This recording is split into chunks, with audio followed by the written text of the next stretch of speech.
Right guys, I'm going to do a video now just showing the erection of the Naturehike Opalus 3 tunnel tent. You might have seen the videos of my first impressions of it on the first use. This is the second time I've been out with it, and I'll just video the erection of the tent, and then I'll touch on things that I hadn't discussed at the last video. But for now, I'm just going to literally run the camera, get the tent up, and it gives you an impression then of what needs to be done to get this tent up.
So guys, that's essentially the tent up. Very, very easy.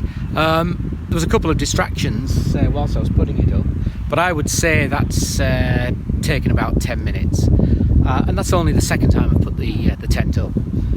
It still needs the guy lines out if I need them. It's not that windy tonight, and it just needs one or two more pegs to really secure the actual fly sheet down. But again, in very, very still conditions, that's ready. And so I reckon after 2 or 3, maybe half a dozen times, I reckon I'll have that down to about 5-6 minutes, start to finish. So it gets better all the time, doesn't it? And it's beautiful countryside round here. Just farmland where the sun's going down behind me. And if you see in the distance there the sort of foothills, the hills starting to rise, that's heading over towards Pickering. And then from Pickering you're literally going up into the North York's moors. And that's a national park in the United Kingdom, in England. Right, I'm going to finish the tent off now, but guys, I reckon even second erection, 10 minutes. I'm going to show you either later on or probably tomorrow how the connections go with the tent, the inner and the outer. You've seen the poles go up, they just go through very, very easily, but I'll go through everything in a bit more detail later. Thanks guys.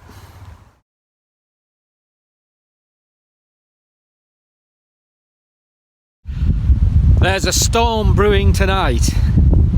It's getting very, very windy. Let's hope the Naturehike Opalus 3 tunnel tent survives the night. I've slightly pitched it wrong here. It's getting the wind sideways, but I ain't gonna move it now. Happy camping.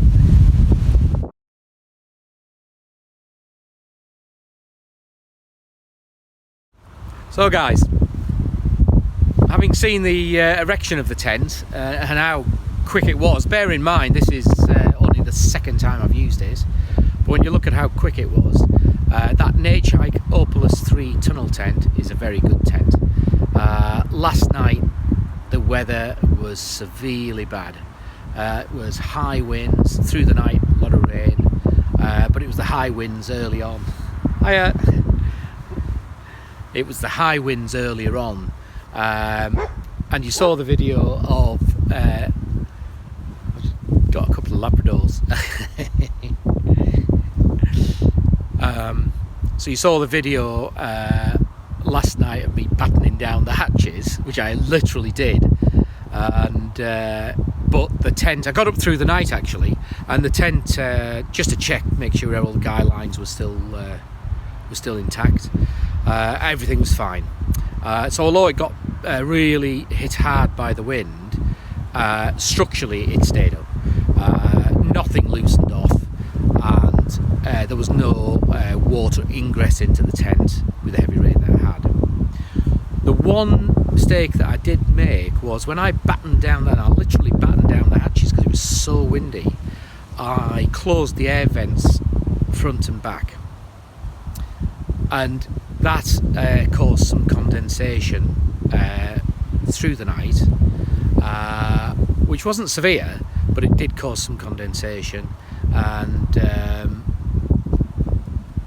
I know that that's not the case because the previous night was windy as well and had rain, and had the vents open. No condensation. I've not had condensation in the tent until last night, and that's because I shut the air vents. So it does go to show that those air vents really work, and they work well, because when I've closed them, you get a bit of condensation. I think I was generating a lot of heat because I was in a sleeping bag, which is a very warm sleeping bag, and therefore that's why generated loads of heat and shut the vents, got a little bit of condensation. Anyhow, sort of knew when I was shutting them, but then I thought, well, I'm going to shut them because it's so windy. So it's just one of those things, really. But it's the only time it's had the condensation. So lesson learned with the vents: keep them open, even if it's really windy.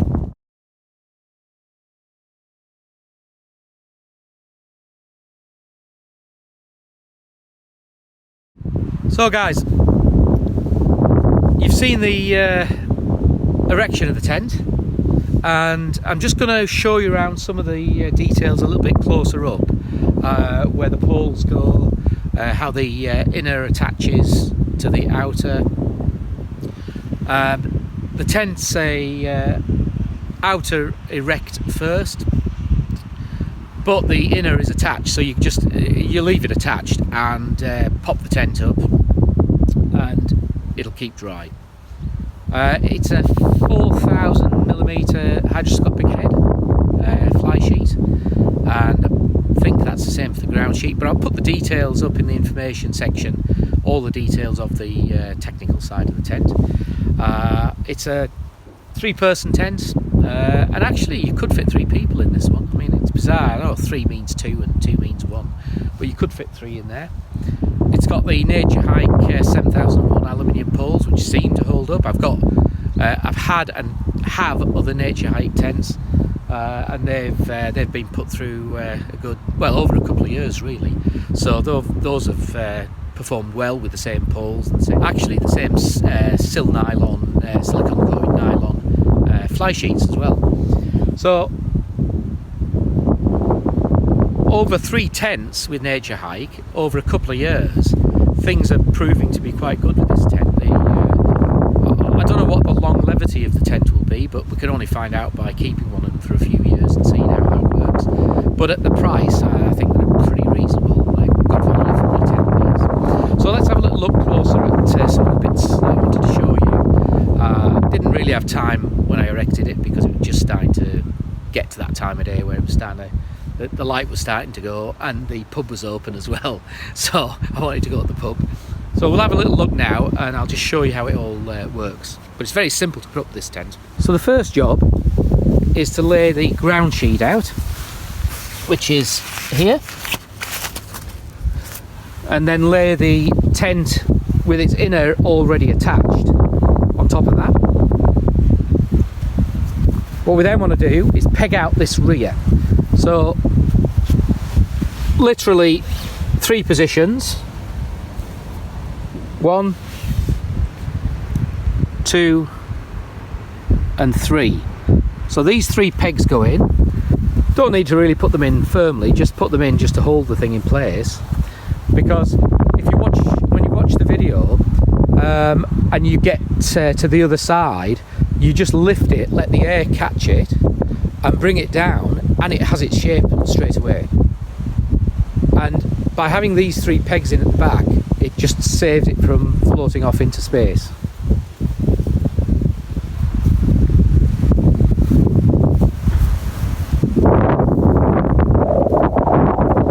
So once it's laid out with the back peg down, you then just slide through the poles. You've got 3 poles, 2 blue, 1 silver. The silver is the one in the middle, which is just there, and the blue is at the front and at the rear. And it's very, very simple because it's blue to blue, so blue pole, blue marker, and for the middle it's silver to a silver marker. Now when you put the poles through, on one side you just feed them into the metal rings. It's the same either side, you can put the poles through from either side. So once you've got it laid out, feed the pole end, the nipple, into one of these metal rings on one side for all 3. And then, once you've done that, you can just easily pop the 3 on the opposite side into their rings, and that's giving you the structure of the tent.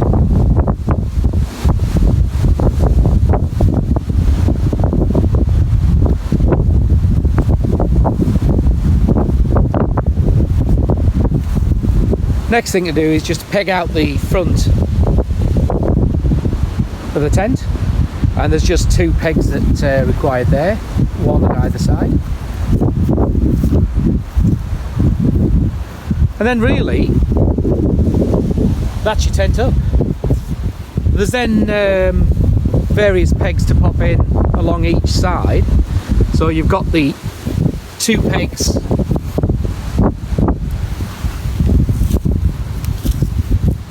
either side the door.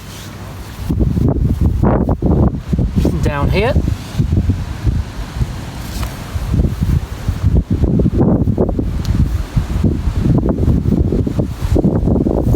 You've got another one in the middle of the tent. Now that one just stretches out as far as you can to tighten it. It doesn't have any adjustment. So wherever you put the peg in is where it's going to stay. Now all the other ones with these little yellow tags, all the other ones has adjustability through tensioning it with these little tabs here.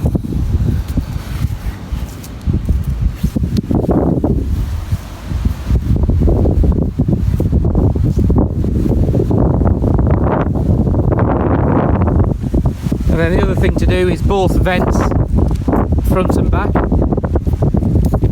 are velcroed down when closed, and all you do is just pull them, and because it's got some strengthening in this band here, and I find just by squeezing that to shape it, then it'll hold its position. And as you can see, we've got our vent there. Now they work really well.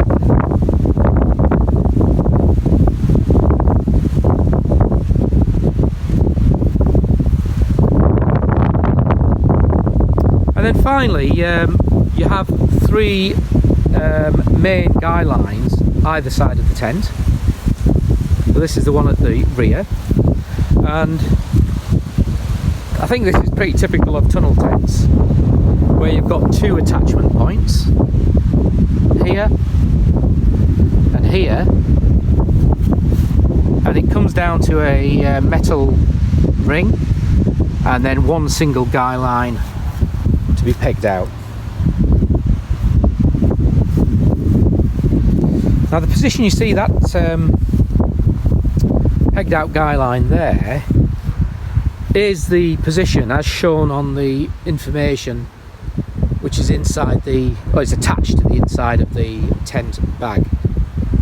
So it obviously holds it just in that position, and that's the same at the front.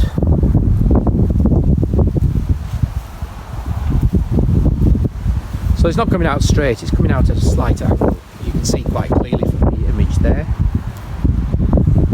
And then the middle one's just more or less coming out straight.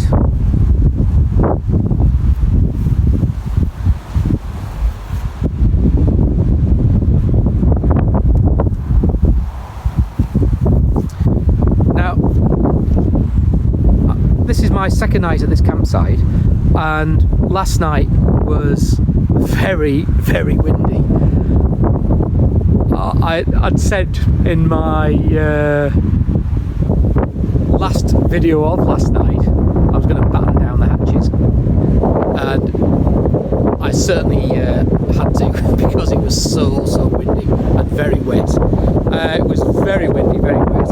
I've actually positioned the tent the wrong way around, to be honest, because the wind, if you're looking at this left hand side of the tent and where the motorbike is, that's facing west, and it was a easterly wind, so it was blowing in from the west, so it was blowing right across the side of the tent. Now I knew that when I pitched it, but I wanted to have the doors opening for sunset, which is this side, and sunrise for the other side,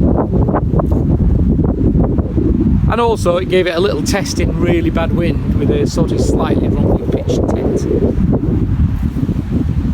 Now I got up through the middle of the night to actually check all the guy lines, because it was so windy.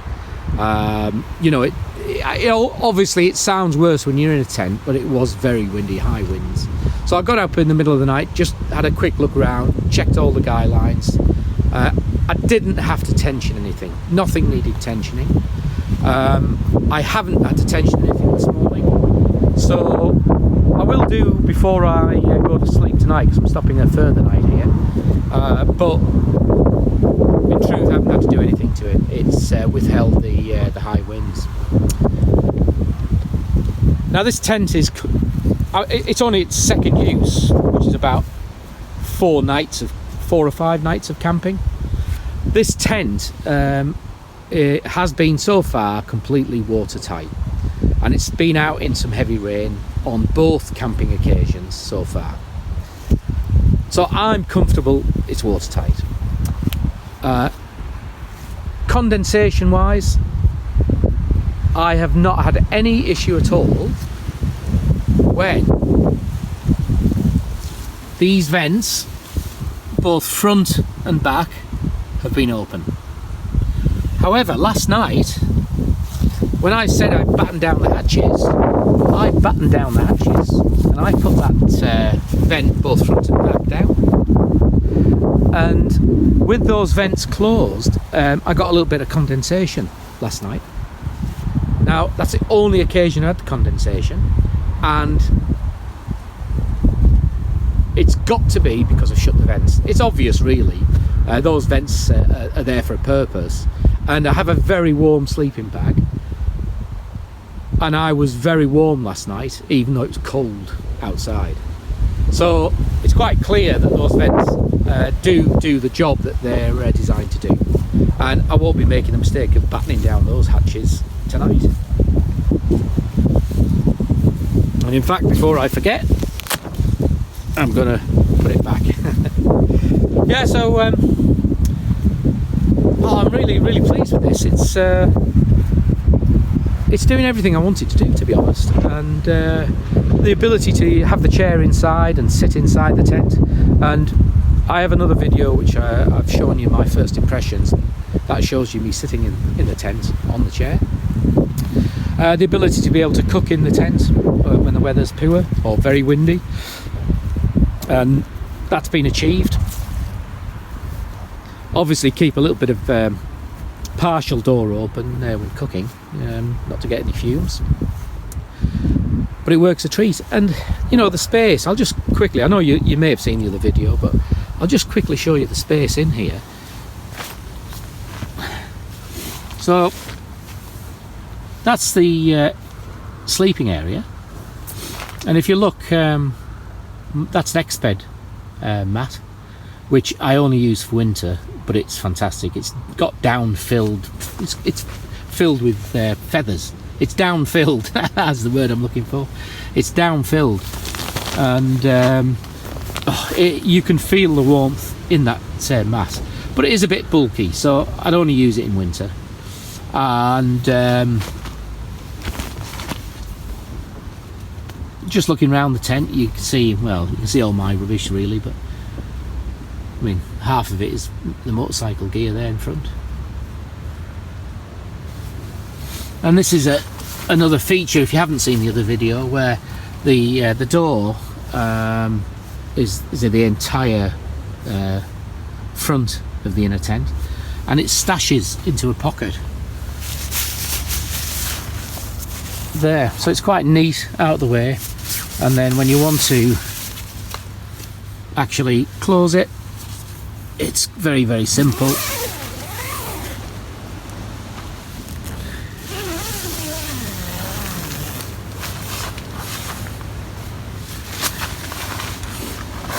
And that's it closed.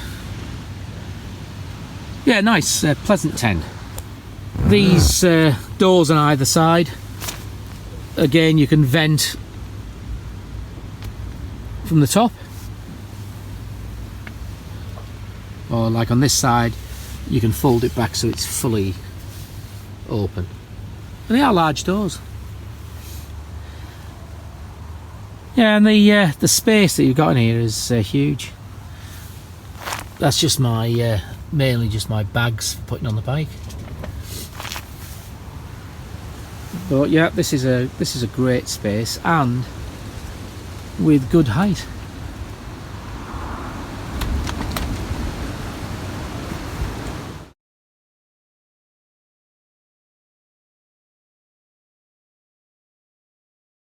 Anyhow, I'm really enjoying this tent.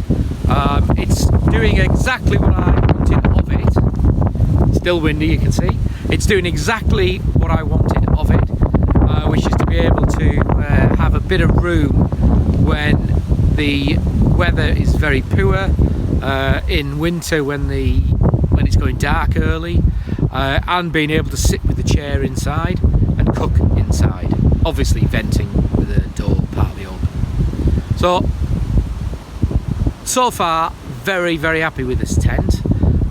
We'll know better over a period of the next 12 months how things go, and I'll report if there's anything to report on the tent, but otherwise I'll do a review probably about this time next year, just to give an update on how it's fared over about a year. So thanks for watching, guys, and I'm going to go and have a cup of coffee now, and then get out on the bike and do a bit of a ride. Cheers, guys.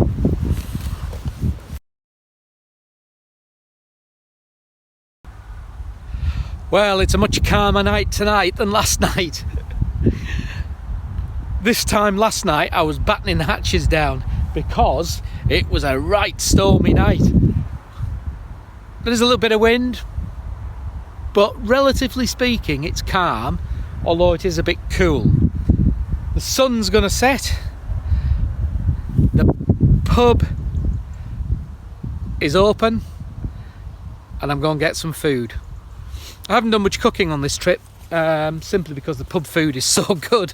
It really is, and it just gives me a chance to keep warm for a bit and charge everything. So off to the pub again.